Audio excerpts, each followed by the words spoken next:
All right, Australia, let's talk about the referendum. Let's talk about what the voice is, and let's break it down. The purpose of this video is simply to explain what a referendum is, how they work, and what the voice purports to be.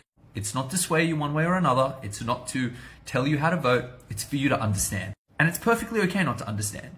The last time we had a referendum was in 1999, which means that if you are under the age of 42, you would never have dealt with this. We've had plebiscites and we've had other matters, but we've never had a referendum.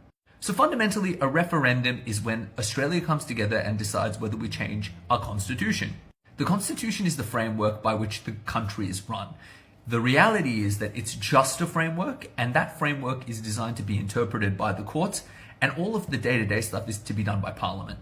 Very shortly, you're going to be invited, if you're of age, to vote in a referendum pertaining to something called the voice. Now, what the voice is, it's a proposed advisory body that will assist the government in making decisions pertaining to Indigenous affairs.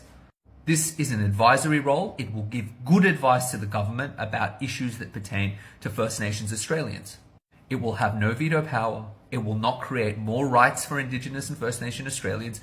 It will simply give advice to the government of the day, and the government of the day will respond accordingly. Now, you're probably asking, well, why can't we just have an advisory body do that? The reason a constitutional change is being proposed is that an advisory body can be changed based on the whims of the government of the day, whereas the voice will kind of exist as a perpetual modality and mechanism which enables the government to have access to advice about affairs that probably pertain to First Nations Australians.